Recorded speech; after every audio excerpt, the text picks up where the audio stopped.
Hi everybody, I'm not going to be singing in this video. I wanted to use this video in this little time just to talk a little bit about why I'm passionate about singing and relating to your mental health. So I suffer from anxiety, and I also suffer from a condition called OCD, which means that I don't clean, I'm afraid. Okay, it's obsessive compulsive disorder, and my obsessions are what we call neutralised by mental compulsions. So I don't clean, I don't tap things, I don't do counting. It's mantras that I use.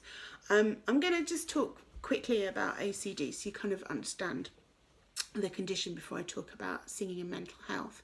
So if you're driving along in your car, which we sometimes get the opportunity to do at the moment, and you spot a little old lady, and the thought might come into your head, if I just turn this wheel, then I'll crash into that little old lady and she'll probably die. Now, that could come into our heads at any time. Any person could think about that.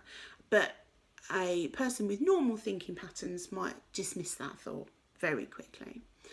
A person with OCD is much less likely to do that, and in fact they will then say to themselves, well, I've had that thought, therefore I'm going to do it. And it becomes an obsession. Oh my goodness, I'm going to crash into every single little old lady I see in my car. Now the reality is for an OCD person that it's probably not going to happen, but it becomes an obsession. The compulsions come to try and neutralise that, because it can become completely all-consuming to the point with obsessions where you can't eat, you can't sleep, you can't function. You try and stop that thought coming into your head through your compulsions, be it counting, clicking, light bulbs, cleaning, all those sorts of things, or in my case, mental compulsions. So OCD is a horrible condition to have, but mine's under control. I've had cognitive behavioural therapy, which has been amazing, and I take antidepressants, which keeps my mood quite even. It does mean I no longer cry in films, but it keeps my mood on an even keel, which is basically what I want. I'm really passionate about singing and the effect of singing on mental health. I think it's so beneficial. I've done a lot of research, and actually through my teaching I've seen the effects of singing on people who struggle with their mental health. So when you sing, you automatically are taking in oxygen, probably a little bit more than you would in your everyday walking around. And as you bring in your oxygen, you're actually increasing the blood supply to your head, to your lungs, and that in itself is healthy. You start releasing hormones to help calm your mood through singing. It's really good to boost your immune system because you're increasing your blood supply, and it just makes you feel better.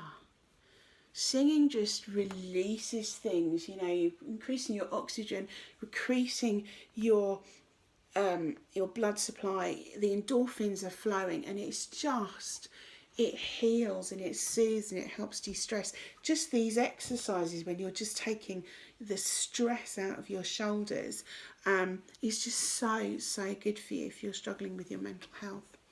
So I want to just encourage you really just to have a go at some of these exercises. You don't have to do it when people are watching.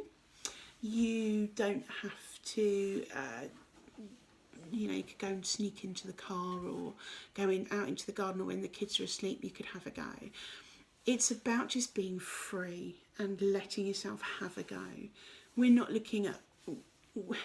thinking we're going to be Pavarotti or anything. It's just having a go at singing and opening up that body, letting that oxygen come in, letting the blood flow around the body more freely, taking oxygen to all different parts of the body, making you feel better. So I just really wanted you just to sing, especially when we're in this lockdown situation. Just keep singing, really.